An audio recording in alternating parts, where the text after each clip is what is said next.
Hello students इस video में मैं लेके आया हूँ चैप्टर 5 अर्थमेटिक प्रोग्रेशन के कुछ इंपॉर्टेंट मल्टीपल चॉइस क्वेश्चंस। तो फर्स्ट मल्टीपल चॉइस क्वेश्चन इस वीडियो का है 15th term of the AP x-7 x-2 x+3 is, मतलब हमें यहाँ पे ये एक अर्थमेटिक प्रोग्रेशन एपी दे रखी है और इस एपी के हमें 3 टर्म्स दे रखे हैं। हमें इसी एपी की 15th टर्म फाइंड करनी है। तो 15th टर्म फाइंड करने के लिए स्टूडेंट्स यहाँ पर मैं लिखूंगा जैसे कि 15th टर्म मुझे फाइंड करनी है, तो वो क्या होगा A15 जो है उसको हम कैसे लिख सकते हैं A+14D। तो 15th टर्म जैसे हमें फाइंड करना है, मतलब हमें A15 फाइंड करना है और A15 को हम क्या लिखेंगे A+14D। अब देख सकते हैं यहाँ पे A+14D में हमें A की जरूरत है। A मतलब अर्थमेटिक प्रोग्रेशन फर्स्ट टर्म, और इस AP का जो फर्स्ट टर्म है वो है x-7 और हमें D भी चाहिए, तो D हम यहाँ पे फाइंड कर लेते हैं। अब हम D यहाँ पे कैसे फाइंड करेंगे, तो D होगा second term minus first term. तो second term minus first term common difference, तो x-2 माइनस x प्लस 7, तो minus x plus x cancel, तो ये -2 प्लस 7 ये हो जाएगा +5। तो कॉमन डिफरेंस हमारे पास आ गया 5। तो यहाँ पे मैंने कॉमन डिफरेंस फाइंड कर लिया है सेकंड टर्म में से फर्स्ट टर्म को सब्ट्रैक्ट करके, और सेकंड टर्म में से फर्स्ट टर्म को सब्ट्रैक्ट करके कॉमन डिफरेंस आ चुका है 5। अब इसके बाद मुझे जैसे 15th टर्म फाइंड करना है, मतलब A+14D, तो इसमें मैं वैल्यूज पुट करता हूं। तो A की वैल्यू हमारे पास है x-7 प्लस 14 एंड D की वैल्यू हमारे पास है 5। तो ये हो गया x-7 प्लस 14 5 70, तो ये हो जाएगा -7 प्लस 70 x प्लस 63। तो यहाँ पे इस अर्थमेटिक प्रोग्रेशन का जो 15th टर्म है वो x प्लस 63 होगा। तो स्टूडेंट्स हमें यहाँ पे 4 ऑप्शंस दे रखे हैं A B C D, तो x प्लस 63 हमारा ऑप्शन A है। तो इस क्वेश्चन का ऑप्शन A यहाँ पे करेक्ट है। तो स्टूडेंट्स अब आगे इस वीडियो में next multiple choice question. Students ये हमारा second multiple choice question. Second multiple choice question में दे रखा है if 3 4 plus p square and 6 minus p are in AP, मतलब एक अर्थमेटिक प्रोग्रेशन की ये फर्स्ट 3 टर्म्स हैं। हमें यहाँ पे p की वैल्यू फाइंड करनी है। तो देख सकते हैं हमारे पास इन दोनों टर्म्स में p वेरिएबल, तो हमें इस p की वैल्यू फाइंड करनी है।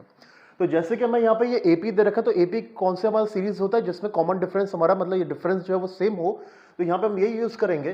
तो जैसे कि अगर मैं लिखता हूँ A2 माइनस A1, तो second term minus first term, तो ये हमें क्या देगा, डिफरेंस देगा। ऐसे ही A3 माइनस A2, और थर्ड टर्म में से जब सेकंड टर्म को सब्ट्रैक्ट करूंगा तो ये भी क्या देगा, डिफरेंस देगा। तो यहाँ पे जैसे कि हमें ये AP दे रखा है, इस वजह से ये डिफरेंस और ये डिफरेंस दोनों क्या होंगे, इक्वल होंगे। ओके, तो यहाँ पे A2 minus A1 common difference देगा, A3 माइनस A2 भी कॉमन डिफरेंस देगा, और कॉमन डिफरेंस जो है वो इक्वल होगा क्योंकि हमारे ये जो 3 टर्म्स हैं वो AP में। अब इसका वैल्यूज पुट करते हैं। तो A2 की वैल्यू है हमारे पास 4 plus p square, minus A1 की वैल्यू है 3 इज इक्वल टू A3 की वैल्यू है हमारे पास 6 माइनस p, माइनस A2 की वैल्यू है 4 प्लस p स्क्वायर। अब इसके बाद इसको सॉल्व करेंगे तो 4 माइनस 3 होगा तो 1 plus p square is equal to 6 minus p minus 4 minus p square. तो 1 plus p square is equal to 6 minus 4 होगा ये 2, और माइनस p स्क्वायर। इन तीनों टर्म्स को मैं लेफ्ट साइड में शिफ्ट करता हूं, तो 1 plus p square minus 2 plus p square is equal to 0। तो यहां पे हमारे पास एक क्वाड्रेटिक इक्वेशन फॉर्म हो रही है p square plus p square 2p square, और उसके बाद हमारे पास आ रहा है p एंड -1 इक्वल टू 0। तो यहां पे इतना करके हमारे पास एक क्वाड्रेटिक इक्वेशन आ चुकी है। अब इस क्वाड्रेटिक इक्वेशन को मैं सॉल्व करूंगा मिडिल टर्म स्प्लिटिंग मेथड से। तो 2p square plus p -1 equal to 0, जो ये एक हमारी क्वाड्रेटिक इक्वेशन है। तो यहां पे हमें 2p स्क्वायर, दो नंबर्स का हमें प्रोडक्ट चाहिए होगा -2, और उन्हीं दोनों नंबर्स का सम चाहिए होगा हमें +1। तो वो दो नंबर्स होंगे +2 एंड -1। इन दोनों को मल्टीप्लाई करेंगे तो -2 आएगा, इन दोनों को ऐड करेंगे तो +1 आएगा। तो मिडिल टर्म को मैं स्प्लिट करने जा रहा हूं, 2p minus p minus 1 equal to 0। अब फर्स्ट टू टर्म्स में से हम 2p को कॉमन ले सकते हैं। तो फर्स्ट टर्म से जब हमने 2p को कॉमन ली तो p बचा, प्लस 2p पूरा का पूरा कॉमन हो चुका है तो 1 बचेगा। इन दोनों टर्म्स में से मैं -1 को कॉमन लूंगा तो p प्लस 1 बचेगा इक्वल टू 0।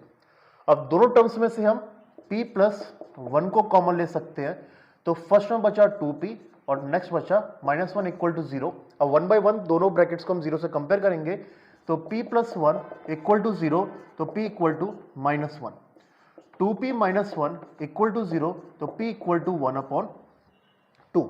तो यहाँ पे हमें जैसे p की वैल्यू फाइंड करनी थी, तो p की हमारे पास दो वैल्यूज आ चुकी है, -1 और 1/2। तो देखते हैं हमारा कौन सा ऑप्शन करेक्ट है। तो यहाँ पे हमारे पास बी ऑप्शन है जिसमें हमारे पास -1 है और 1/2 तो हमारा कोई ऑप्शन ही नहीं है, तो इस वजह से इसके लिए हमारा ऑप्शन बी करेक्ट होगा।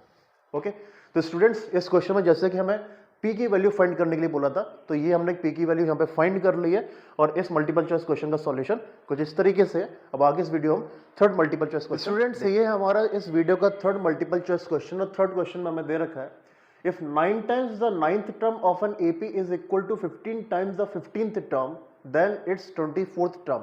तो हमें एक AP की 24th टर्म फाइंड करनी है और यहाँ पे रिलेशन जो है मैं वो ये दे रखा है कि 9th टर्म का 9 टाइम्स इक्वल है 15th टर्म का 15 टाइम्स के।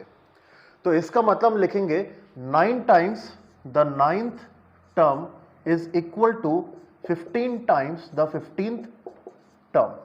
तो ये हमें एक्चुअल में यहाँ पे गिवन है और हमें फाइंड करना है 24th टर्म, मतलब A24। तो इसके लिए 9 टाइम्स, और यहाँ पे A9 को मैं लिख सकता हूँ A प्लस 8D, ऐसे 15 टाइम्स, और A15 को मैं लिख सकता हूँ A प्लस 14D। अब इसके बाद यहाँ पे ब्रैकेट ऑफ कर लेते हैं, या फिर हम यहाँ पे सिंपलेस्ट फॉर्म में भी कन्वर्ट कर सकते हैं। दोनों को मैं 3 से कैंसिल करता हूँ, तो ये हो जाएगा 3 3 जा 9 और ये 3 5 जा 15। तो ये हो गया 3A plus 8D is equal to 5A plus 14D।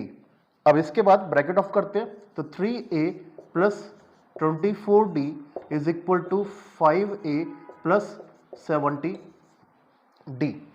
और अब इसके बाद यहाँ पे मैं इन दोनों को राइट साइड में शिफ्ट करता हूँ, तो ये हो जाएगा 0 is equal to 5A plus 70D minus 3A minus 24D। तो यहाँ पे इस तरीके से हमारे पास ये आएगा 5A माइनस 3A 2A, और उसके बाद 70 माइनस 24, तो 10 माइनस 4 इज 6, और 6 minus 2 is 4, 46D is equal to 0। तो हमें ये सॉल्व करके ये आ चुका है। अब यहाँ पर भी हम क्या कर सकते हैं, 2 को कॉमन ले सकते हैं। तो जब हम 2 को कॉमन ले रहे हैं, तो A plus 23D is equal to 0। 2 को हमने उस साइड शिफ्ट कर दिया, तो 0/2 0 हो जाएगा, तो A plus 23D is equal to कितना आया, 0। अब हमें यहाँ पे फाइंड क्या करना था, 24th टर्म। A24 को हम क्या लिख सकते हैं, A प्लस 23D, और A प्लस 23D की वैल्यू हमारे पास अभी जस्ट क्या आई है, 0। तो ये किसके इक्वल होगा, 0। तो 24th term of the AP is 0। तो स्टूडेंट्स यहाँ पे हमें 4 ऑप्शंस दे रखे हैं और ऑप्शन सी हमारा 0 है।